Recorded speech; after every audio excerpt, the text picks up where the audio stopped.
guacamoles. Are you sure?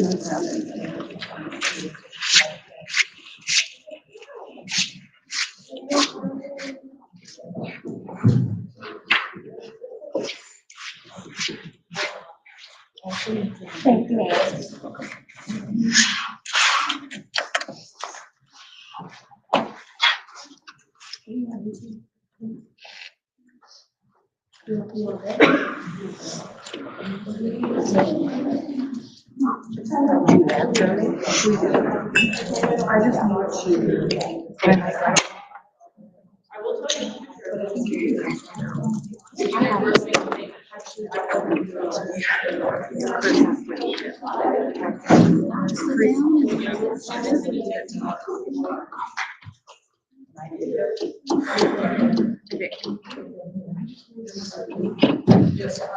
Good evening. If we could all stand for the Pledge of Allegiance.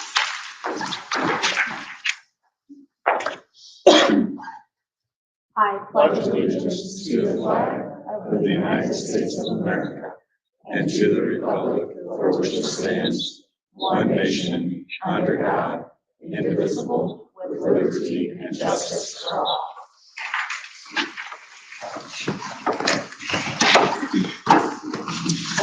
Providing today's students opportunities to become tomorrow's leaders. Public comments we do have, but those are for the hearing. So at this time, we will hold a public hearing to discuss the proposed superintendent's contract for Dr. Barry Younghans.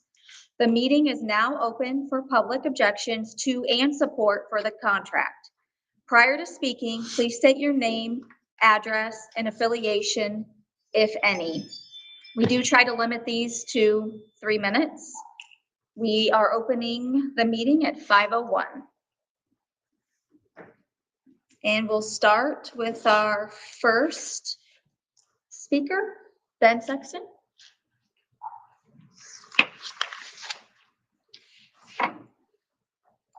Good evening. My name is Ben Sexton. Address is 545 West 200 South Albion. My comments tonight are most closely tied to the installation of the new superintendent and his pending contract. I serve as the senior pastor of Borough Church, which is just south of Albion, for those who are not familiar with me. My family and I moved here from northern Michigan about 6 years ago, and since then, I've served in every CN building as a parent volunteer, substitute teacher, coach, and most recently a substitute bus driver. I share that to say that my family is invested here, and my words tonight are meant to encourage the new superintendent, the board, and the staff. When we moved here, we were told that this is a good community, but outsiders have a hard time getting accepted. And I understood that sentiment because I grew up in a community very similar to Albion in the Central Noble District. Community had 2,500 people population. I graduated with a class of 60 students. In those community, everyone knows everyone, and the school sits at the center of the town's identity. Growing up there and raising our 2 oldest kids there until we moved down here allowed me to witness different seasons a small community walks through. Some are healthy, some are painful. One of the most difficult seasons to watch is when a community becomes marked by hopelessness. In that district that we came from, hopelessness took root when a trusted staff member in nearly 30 years was arrested and convicted of criminal sexual conduct against a minor. Trust was shattered, fear grew. At the lowest point, right before we moved here, in a span of 9 months, 3 middle school students saw no hope for moving forward and took their own lives. You can imagine in a community this size, that being the headlines. I share that because in the time here, I've seen traces of that hopelessness on the faces of students in our hallways, on our ball fields and courts, the faces of the boys that I work with in the elementary building. Hopelessness doesn't appear all at once. It grows quietly when people don't feel seen, supported, or safe. And so I want to encourage you guys, whatever the road ahead brings, strive to be people who instill hope. We need it in our families. We need it amongst the staff. We need it in our classrooms. It needs to be in the decisions that you make as leaders. And instilling hope requires a few things. First, as you've already experienced, there will be hard but necessary decisions. If you know the decision is right, make it with courage, not fear of public reaction. Second, when an injustice occurs, deal with it clearly and directly. When wrongdoing goes unaddressed or blame is shifted, complaining grows. Complaining turns into bitterness, and bitterness eventually becomes hopelessness. Finally, hope is not a feeling, it's a choice. You can choose hope every single day. Even in seasons of uncertainty, you can choose hope, and you can help others to choose it as well. Now, there are some in my Christian community who question mine and my wife's decision to have our kids in public school and be involved with the public school. You see, I believe that Jesus Christ, my Lord and Savior, left the comforts of heaven to bring hope to the hopeless, and he calls his followers to do the same. That's why my family is here, that's why we serve, and that's why I'm speaking tonight. And so my commitment to you as a member of this community and someone with a voice and a platform, however great or small that is, I'm committed to partnering with this district, this staff, and this town to instill hope. Thank you. Thank you, Ben.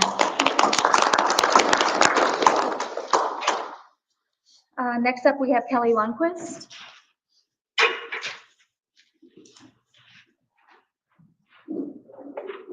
Hello, I'm Kelly Lundquist, 1522 South 90 West Albion here, and this is also about the superintendent's contract. I know that finding a superintendent is not an easy task. I mean, we're even having issues finding teachers now to educate our children. But with that being said, I would like to know why we would not at least put out a job posting for the superintendent position. By not doing this, how do we know what qualified candidates are out there willing to work hard and turn our corporation in the right direction that is very much needed? East Noble just filled their superintendent position last week, and they had 8 applicants, 8.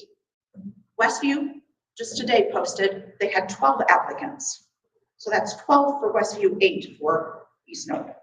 Why would we not want to see what range of candidates we might attract that would be willing to come join our Central Noble team?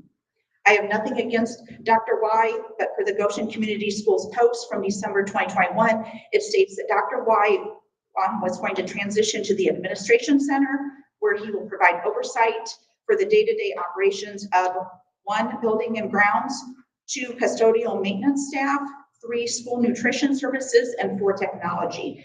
Those 4 groups of individuals is who he was in charge of.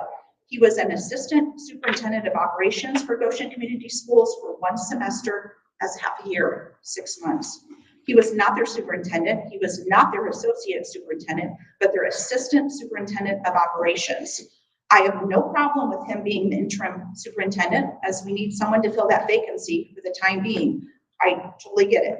But why not look for qualified candidates while he is filling the interim position? No one knows who we might be able to get. In the meantime, we can evaluate how Dr. Y does in the position, and maybe he is the best candidate, but we don't know that. No one knows that. The superintendent has such a challenging and multifaceted position that we need to do our due diligence and seek out the individual that will turn our school corporation around. How can we do that? Put out the job posting to see what candidates apply. So use a search team to reach qualified candidates. At least in doing this, it shows that we want the best for our school system, and we are putting in the efforts to find that one right individual. This also applies to the elementary principal position. We need to put the job postings out there. Communication is the key. Thank you. Thank you.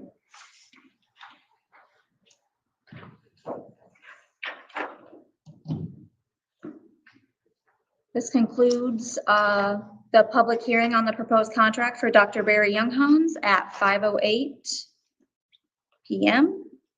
The meeting will now move to regular business. Consent items.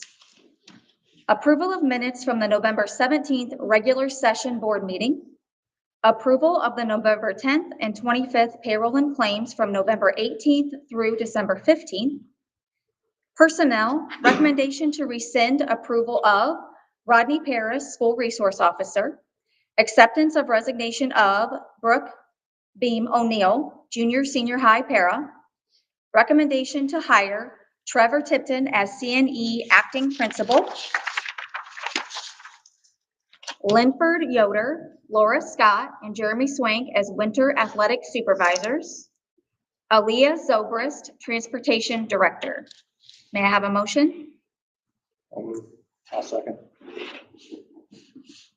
All in favor? Aye. Aye. Opposed? Passes 5-0. Recommendation to hire Dr. Barry Younghans as Superintendent of Schools. May I have a motion? I'll make a motion. Second? I'll second. All in favor? Aye. Aye. Opposed?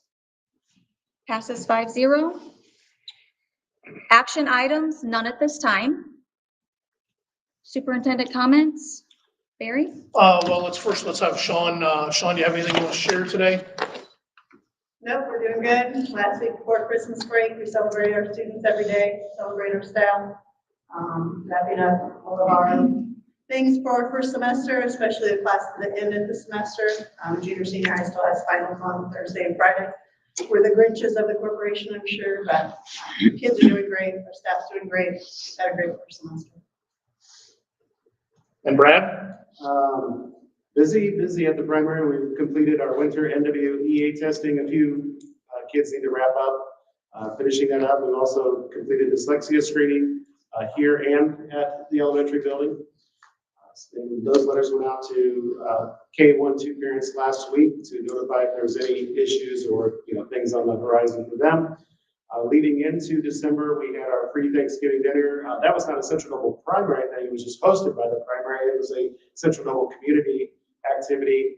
We had a pre-Thanksgiving dinner, dine in or carry out. In the first hour, I think we did 100 takeout meals. It was super busy. We estimated about 300 total meals. We kind of lost count at some point. It got pretty busy. We delivered to Noble House and to County Dispatch just to kind of lend a little something special for them. These are great ways to strengthen Central Noble community. Kind of goes back to the days of the old chili suppers that we used to hope. We hope to continue these events. We'd love for the school board to be a part of those in the future, and anybody else that wants to be involved. Thank you. I also would like to say that when we're busy at CNE, we are holding down the fort for this last week, trying to get through it. Also, grinching it up like Sean's building. We're having 5 days of Christmas, not 12, like the primary. But we are doing our best to get through there and get our kids tested and get the things done that we need to have done to try to get that done. So in terms of me being here, Ben, I'd like to thank you for your comments, and Kelly as well. I do hear what you're saying, and I appreciate that. But as that is important, I want you to know that I am extremely excited to be here, and I'm extremely excited to do a good job for this district. I brought some fans today. Mrs. Younghans is an educator for 30 plus years. Miss Younghans, Katie, is my middle daughter, and she's in about, what, year 8 now? Wow, I'm getting old. And then Jennifer is currently serving as an EL instructor in Goshen as well. I have a son who has an educator, who is an educator, who is married to a medical doctor in the military. And I have another daughter who is a stay-at-home mom of 4, who is an English teacher by training before she decided to stay at home. So education is kind of the family business. We kind of get it. So that being said, I want you to hear me say that I won't be all of things to all people, but I will certainly do my best to do what is expected and to do more than that. I'm overjoyed for this opportunity. I think that I have some skills that will help and some ideas about how to heal some of, maybe bring some hope to the community and to the school. I think if you know me at all, you know that I'm a pretty upbeat kind of guy, pretty positive, and usually I don't get too bummed about things. So I'm hoping that that carries over into the day-to-day operations of the school district and the school. Thank you, Barry.